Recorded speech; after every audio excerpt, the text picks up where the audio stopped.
Mother Teresa and institute of computer education में आपका स्वागत है। अब ओके करेंगे, हमारे पास रिपोर्ट सेव हो जाएगी।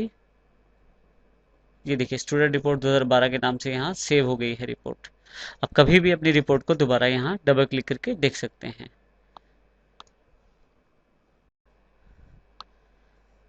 नेक्स्ट ऑप्शन हमारे पास रिपोर्ट्स में है ब्लैंक रिपोर्ट। ब्लैंक रिपोर्ट पे क्लिक करते ही आपके सामने देखिए बिल्कुल एक ब्लैंक रिपोर्ट अवेलेबल हो जाती है, जिसमें आप अपनी इच्छा अनुसार, अपनी आवश्यकता अनुसार फील्ड्स को इंसर्ट कर सकते हैं। इसके लिए आपके पास यहाँ राइट हैंड साइड पर फील्ड लिस्ट अवेलेबल हो जाती है, और उन टेबल्स, जो टेबल्स आपके पास अवेलेबल हैं आपके डेटाबेस में, उनकी एक लिस्ट अवेलेबल हो जाती है। आप यहाँ पे अगर क्लिक करें तो आपके सामने उन टेबल्स की फील्ड भी अवेलेबल हो जाएंगी। अब जिस फील्ड को चाहते हैं अपने पास ऐड करना, उसको ड्रैग करके आप यहाँ ले आइए। देखिए जैसे मैं स्टूडेंट नेम को ड्रैग कर देता हूँ, मेरे पास यहाँ रिपोर्ट में ऐड हो गई है। इसी तरह से मैं स्टूडेंट की जो फीस है वो भी ऐड कर देता हूँ, और प्रोजेक्ट डिटेल में से मैं स्टूडेंट ने जो वेबसाइट बनाई है प्रोजेक्ट के लिए उसको ऐड कर देता हूँ। इसी तरह से टोटल मार्क्स ऐड कर देता हूँ। यहाँ से ट्रेनर का नाम भी ऐड कर देता हूँ। यहाँ से देखिए मैं ट्रेनर वाला जो टेबल है उसमें से ट्रेनर नेम की फील्ड ले लेता हूँ। तो देखिए इस तरह से मैं अपनी आवश्यकता अनुसार काफ़ी टेबल से मिक्स करके एक रिपोर्ट जनरेट कर रहा हूँ, और जिसमें मैं अपनी आवश्यकता अनुसार डेटा को दिखा सकता हूँ।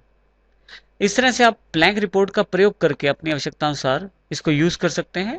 मॉडिफिकेशन करने के लिए आप फिर से इसे डिजाइन व्यू में रख के जो भी आप चेंजेस करना चाहते हैं वो भी कर सकते हैं, या आप इसको लेआउट व्यू में भी अपनी आवश्यकता अनुसार चेंजेस कर सकते हैं।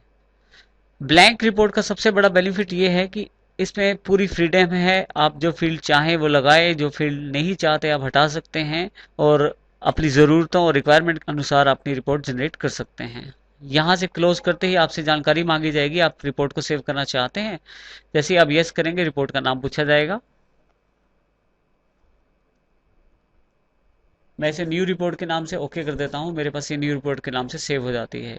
जैसे ही डबल क्लिक करता हूँ रिपोर्ट सेक्शन में, तो देखिए मेरे पास रिपोर्ट अवेलेबल हो जाती है। खास बात यह है कि इसमें डिफरेंट फील्ड्स ली गई हैं डिफरेंट टेबल से, और मेरे पास एक मेरी ब्लैंक रिपोर्ट तैयार है। अगर आप रिपोर्ट्स को और आसानी से बनाना चाहते हैं तो आपके पास है रिपोर्ट विजार्ड। रिपोर्ट विजार्ड पे क्लिक करते ही आपके पास कुछ स्टेप्स अवेलेबल हो जाएंगे। उन स्टेप्स को फॉलो करके आप अपनी रिपोर्ट तैयार कर सकते हैं।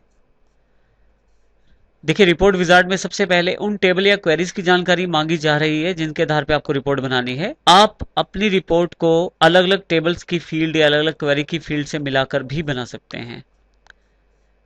मान लीजिए मैं स्टूडेंट की फील्ड, स्टूडेंट टेबल और प्रोजेक्ट डिटेल टेबल को मिला के रिपोर्ट बनाना चाहता हूं, तो मैं पहले स्टूडेंट की फील्ड सेलेक्ट कर लेता हूं, आईडी, नाम और एक उसका मोबाइल नंबर। इसी तरह से मैं यहां से दोबारा सेलेक्ट कर लेता हूं प्रोजेक्ट डिटेल टेबल को। अब की बार यहां से मैं वेबसाइट और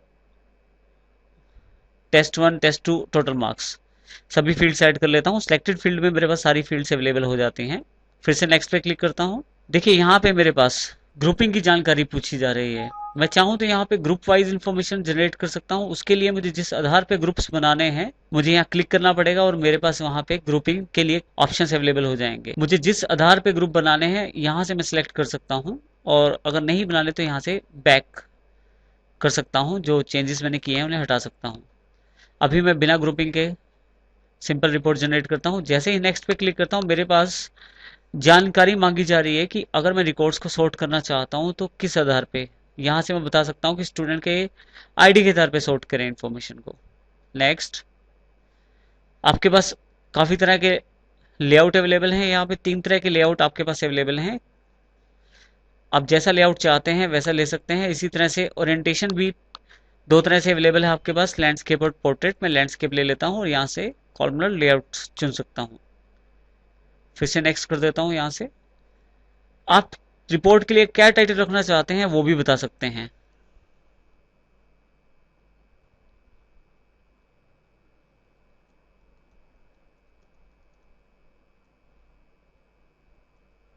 मैं टाइटल रख देता हूं टेस्ट रिपोर्ट ऑफ 2012, 2012 की टेस्ट रिपोर्ट। चाहे तो फिर से मॉडिफाई कर सकते हैं डिजाइन को, लेकिन मैं प्रीव्यू कर लेता हूं और फिनिश कर लेता हूं। मेरे पास मेरी रिपोर्ट तैयार है। यहाँ देखिए पहले आईडी एक स्टूडेंट की डिटेल है, फिर दूसरे स्टूडेंट की, इस तरह से मेरे पास काफी सारे स्टूडेंट्स की डिटेल अवेलेबल हो जाती है। आप विजार्ड्स के स्टेप्स को फॉलो करते हुए डिफरेंट टाइप की रिपोर्ट्स जनरेट कर सकते हैं।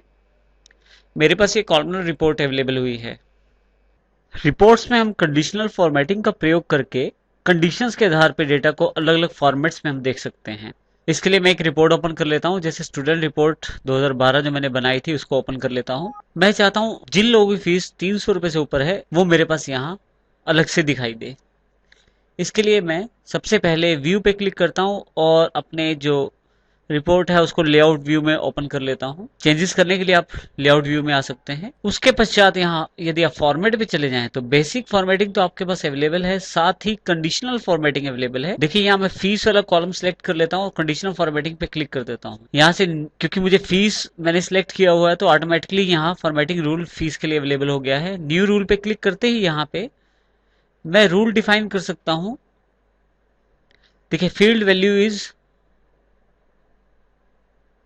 ग्रेटर देन और इक्वल टू 300, 300 या 300 से ऊपर हो जाए। इस केस में इसका कलर रेड हो जाए। यहां से मैं कलर और भी ले सकता हूं, कॉर्नर पे क्लिक करके आप डायरेक्ट यहां से रेड कलर भी ले सकते हैं।